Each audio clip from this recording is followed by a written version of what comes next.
For the first hour, we have Mr. Texe Marrs. He is an author, a radio host, and former professor. And tonight's topic is our President Rothschild's puppet? Texe Marrs has appeared on the show, on Gianni's show, a number of times. He's also instructive and knowledgeable, which is why he's a favorite among listeners. He's a retired United States Air Force officer. He's taught at the University of Texas at Austin from 1977 to 1982, and he is the author of some 35 books on Bible prophecy, secret societies, the New Age movements, and world affairs. Mr. Marrs is the president of the Power of Prophecy Ministries and Rivercrest Publishing in Austin, Texas. He is the editor of the newsletter Power of Prophecy. He is a well-known researcher, author, and radio host, and a former military officer, as well as a professor. Mr. Marrs returns to the show tonight to discuss in detail the concentration camps, presidential candidates, and why he believes Israel is Babylon. He states that Obama is Rothschild's choice for the U.S. presidency and that there is a hidden cabal behind the plot to murder America. Chosen by hidden superiors, we discover that President Barack Obama is an heir to a terrible master plan conceived long ago, now being lethally implemented. Barack Obama has become the ultimate instrument in a dark plot to destruct and murder America.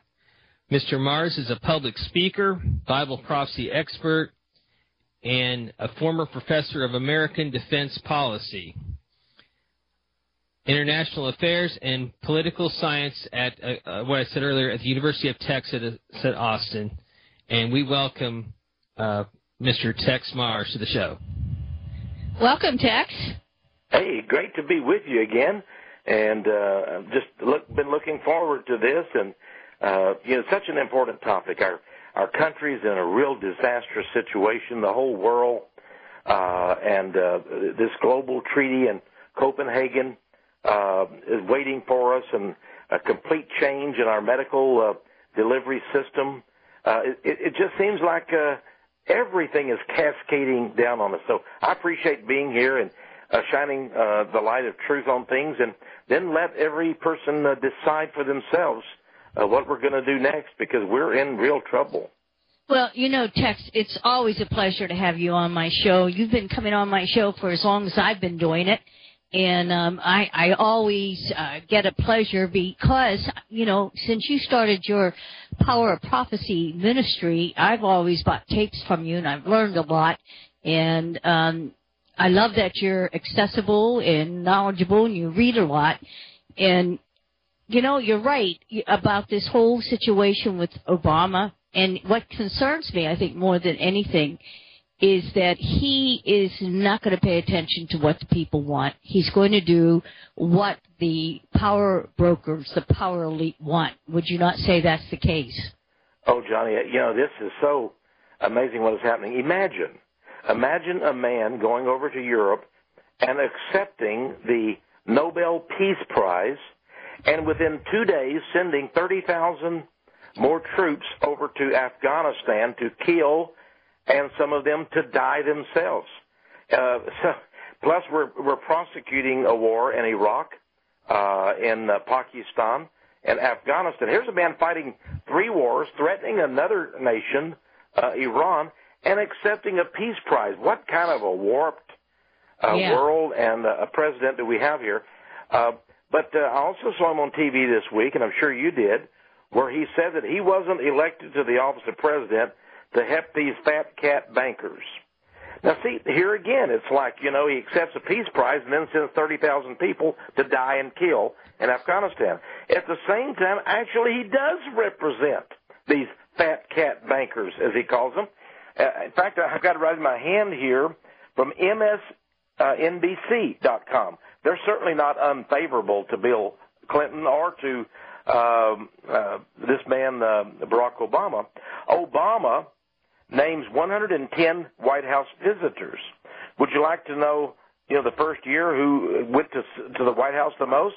Well, the White House, after getting all kind of requests for this information, finally admitted, gave out at least 110 names, and bank CEOs lead the list.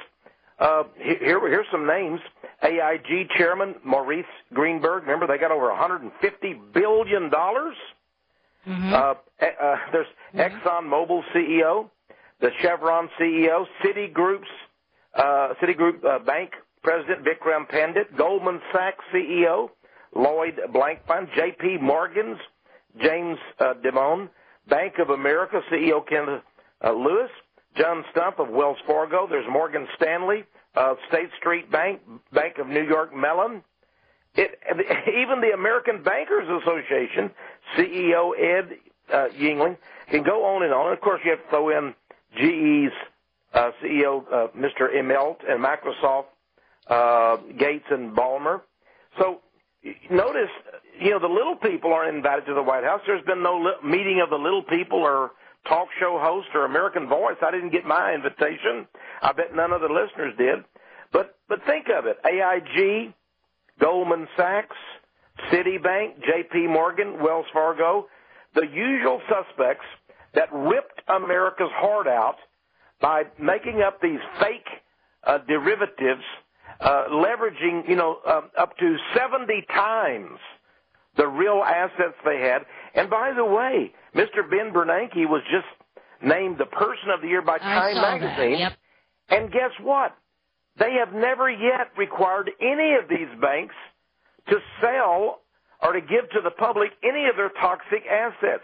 You can be a homeless person, but they're not going to put you or even help you get one of those houses that's laying decayed out in the desert outside Las Vegas that was foreclosed on. So these banks still have all their toxic assets. And by the way, I have done some research. I now discover, and people are going to find out about this very soon. Guess what? The securitization, the so-called derivatives market, is back in operation now. And Lloyd Blankfein, the Zionist banker who heads Goldman Sachs, actually was asked what he considered his most important work. And you know what he said? I'm doing God's work. These bankers who've torn America up, they say they're doing God's work. Well, what God? Lucifer? The God of money? It's an incredible situation.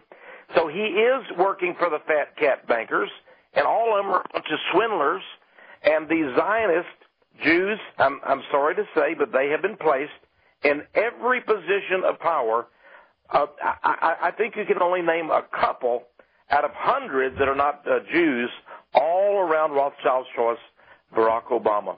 In fact, I don't think he's really president of the United States.